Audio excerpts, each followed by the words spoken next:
মুহূর্তে আল্লাহ তাআলা জিবরাইল আলাইহিস সালামকে দিয়ে জান্নাত থেকে একটি দুম্বা এনে ইব্রাহিম আলাইহিস সালামের শরীর নিচে ধরলেন।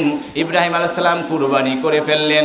আল্লাহ তাআলা ডাক দিয়ে বললেন, কদ সাদ্দাকতার রুইয়া, কদ সাদ্দাকতার রুইয়া, কদ সাদ্দাকতার রুইয়া।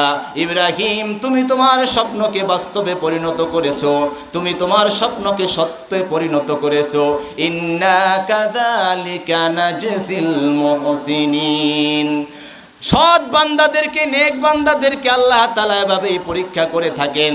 ঠিক যেই মুহূর্তে ইব্রাহিম আলাইহিস সালাম কুরবানি করলেন, কুরবানি করার পরে চোখ খুলে দেখলেন তার ছেলে ঠিকই রয়ে গেল অক্ষত, জান্নাতের দুম্বা কুরবানি হয়ে গেল। সুবহানাল্লাহ।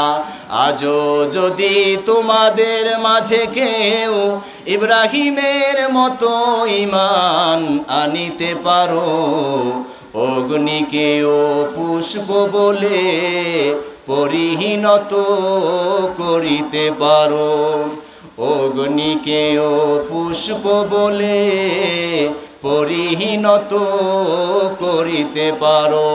প্রিয় ভাইরা আমার, মুসার মতো ঈমান হলেন রাস্তা হবে সাগর জলে, নবী ইউসুফের মতো ঈমান হলে একে একে দরজা খোলে। আর সাইয়েদনা ইব্রাহিমের মতো ঈমান যদি আজও থাকে বিদ্যমান, অগ্নিকুণ্ডে দেখতে পাবে খুবসুরতের ফুলবাগান। কথা বলেন ঠিক কিনা? প্রিয় ভাইরা, ইব্রাহিম আলাইহিস সালাম এমনি ভাবে প্রত্যেকটা পরীক্ষায় 100 নাম্বার পেয়ে কৃতিত্বের সাথে সফল কাম হয়েছেন। আমরা আজকে এই কুরবানি থেকে শিক্ষা গ্রহণ করব। আল্লাহ তাআলা এই কুরবানিকে এত পছন্দ করলেন, ইব্রাহিম আলাইহিস সালাম আর ইসমাঈল আলাইহিস সালামের এই কাহিনী কুরবানিকে এত পছন্দ করলেন, এত ভালো লাগলো, কিয়ামত পর্যন্ত মুসলিম মিল্লাত যাদের উপর কুরবানি ওয়াজিব হবে কিয়ামত পর্যন্ত কুরবানি দেওয়া ওয়াজিব করে দিলেন। আল্লাহু আকবার, আল্লাহু আকবার। বলতেছিলাম